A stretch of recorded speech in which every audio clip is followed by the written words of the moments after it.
Assalamualaikum warahmatullahi wabarakatuh. Selamat sore Bapak Ibu, saudara-saudaraku sekalian. Jumpa lagi bersama saya Heri Wicaksono SHMH di channel Solusi Hukumnya HWA.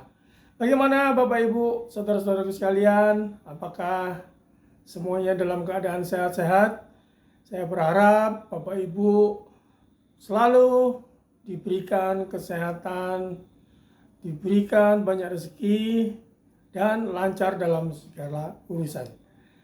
Pada kesempatan sore hari ini, saya kembali lagi akan sharing tentang pengetahuan hukum yang akan kita bahas dalam sesi kali ini, yaitu mengenai tentang ketenagakerjaan. Karena apa? Tadi pagi ada yang bertanya kepada saya di kolom bantuan hukum yang saya kelola. Yang ditanyakan adalah perihal mengenai hubungan ketenagakerjaan dan si penanya membutuhkan solusi yang terkait dengan perkaranya di tempat kerjanya. Langsung saja saya bacakan pertanyaan yang sudah masuk tersebut. Pertanyaannya adalah sebagai berikut. Salam sejahtera, halo Pak, saya izin bertanya, saya laki-laki berusia 40 tahun, saya memiliki permasalahan di tempat kerja saya bekerja di perusahaan pembuatan packaging karton dan sudah bekerja sejak 2016. Dalam 3 tahun ini saya sering menerima gaji tidak tepat pada waktunya. Sudah 7 bulan ini menerima gaji hanya setengah dari gaji biasanya. Sering diminta kerja lembur dan tetapi tidak mendapatkan tambahan upah lembur. Saya ingin keluar kerja dan saya ingin minta sisa gaji ditambah lemburan saya yang belum saya terima. Nah, apakah saya bisa mengajukan PHK ke perusahaan dan meminta hak saya, Pak? Bagus sekali pertanyaannya. Saudaraku penanya, mungkin apa yang Anda rasakan, yang sedang Anda alami kali ini, banyak juga dirasakan oleh Bapak Ibu saudara-saudaraku yang lain. Dan di saat pandemi COVID yang kemarin melanda dan sampai saat ini masih berjalan, memang banyak sekali perusahaan-perusahaan yang terkendala mengenai pembayaran upah para pekerjanya. Nah, akan tetapi bahwasannya apa yang terjadi adalah kewajiban yang harusnya dipenuhi oleh perusahaan kepada karyawan-karyawannya. Apa yang saudaraku tanyakan ini mungkin tidak hanya dialami oleh saudaraku ini, tapi banyak sekali rekan-rekan kita, saudara-saudara kita yang bekerja di sektor industri mengalami hal yang serupa. Oleh karenanya Bapak Ibu dan sahabat-sahabat sekalian, simak terus video ini, jangan di skip. Pada kesempatan ini saya akan menjawab mengenai apakah bisa seorang pekerja bisa mengajukan PHK ke perusahaan dan meminta hak-haknya. Langsung saja saya menjawab ke pokok persoalannya. Mengenai ketenagakerjaan, kita memiliki Undang-Undang Nomor 13 Tahun 2003 yang mengatur tentang ketenagakerjaan. Tempo hari ramai diperbincangkan ada Undang-Undang Omnibus Law yang sempat ramai.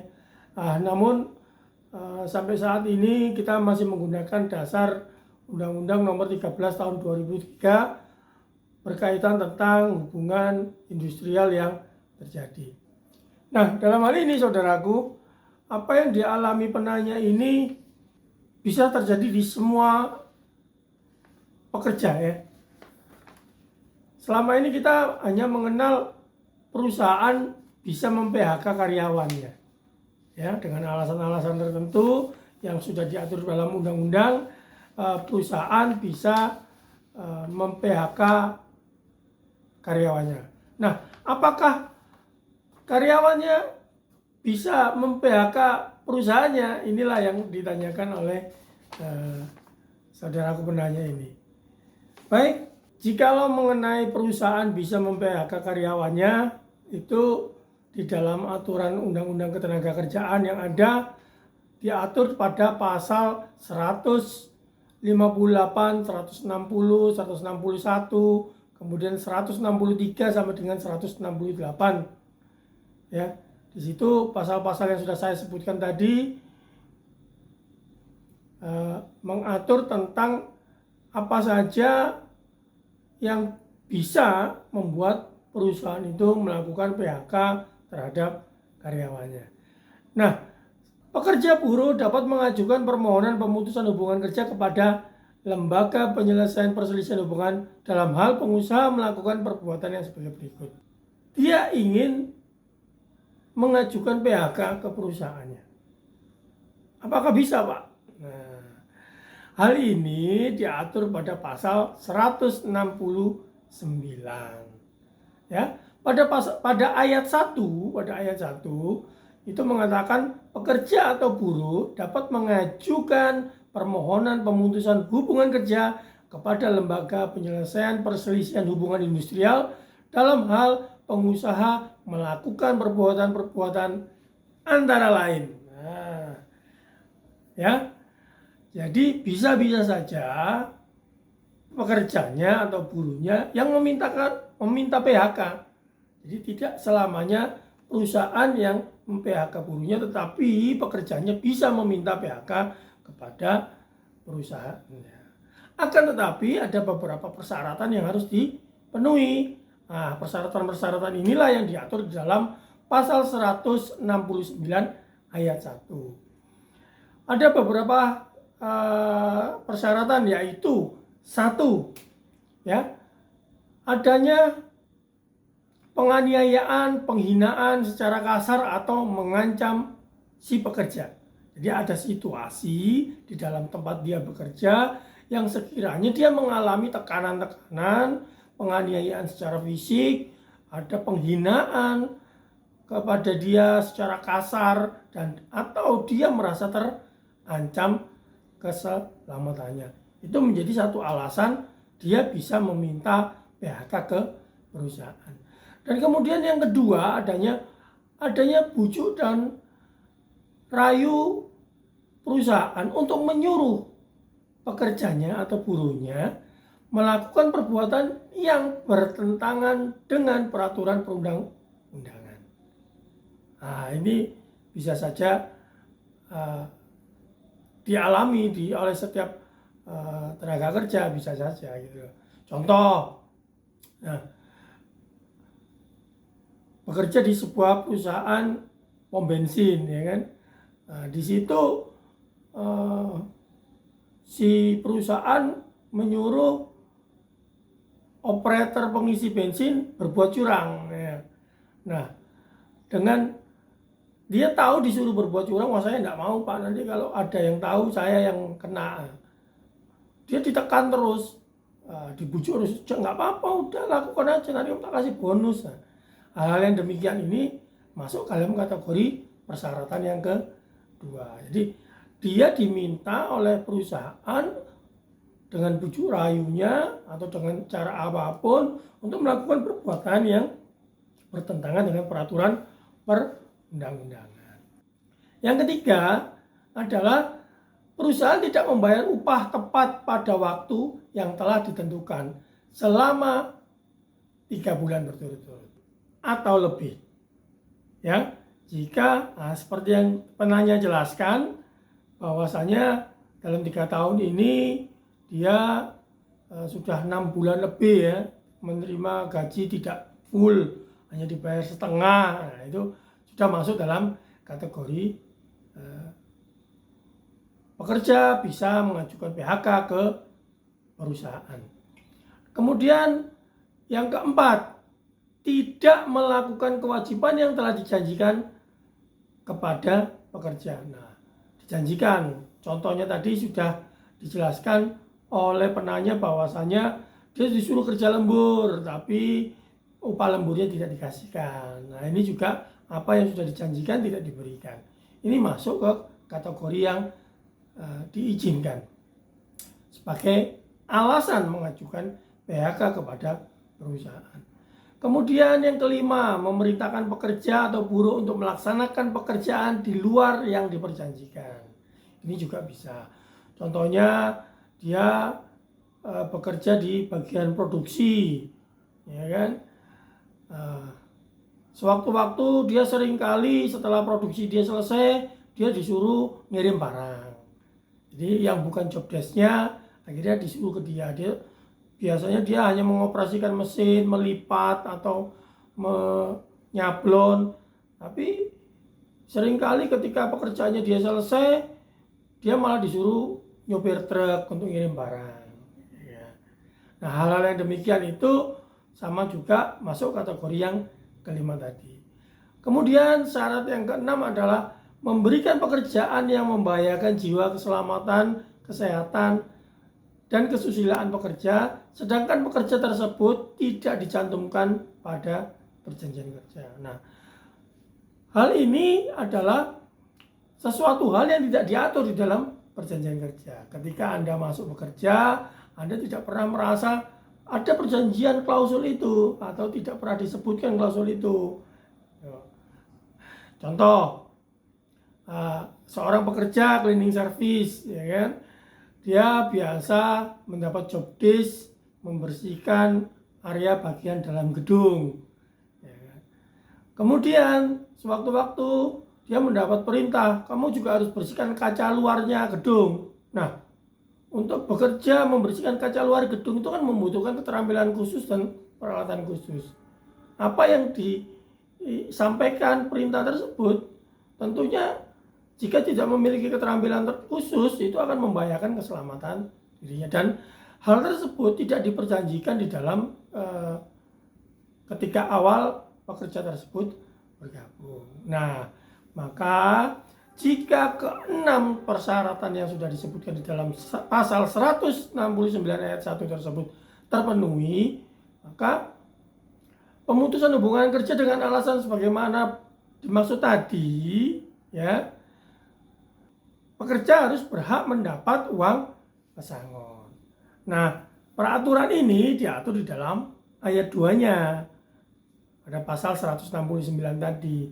Pemutusan hubungan kerja dengan alasan sebagaimana dimaksud dalam 6 persyaratan itu masuk atau salah satu dari 6 persyaratan itu terpenuhi, maka pekerja berhak mendapat uang pesangon 2 kali yang telah ditentukan oleh undang-undang. Dapatnya 2 kali malahan ya uang pesangonnya. Nah, yang dimaksud 2 kali yang ditentukan undang-undang itu yang seperti apa, Pak? Ya, kan di sini undang-undang itu mengatur pada pasal 156 ayat 2, yaitu sesuai dengan masa kerjamu. Kalau di situ tadi disebutkan mulai kerja tahun berapa ya, 2017 atau berapa tadi itu, ya kurang lebih lah kalau 7 tahun saudara pernahnya bekerja, berarti kurang lebih Anda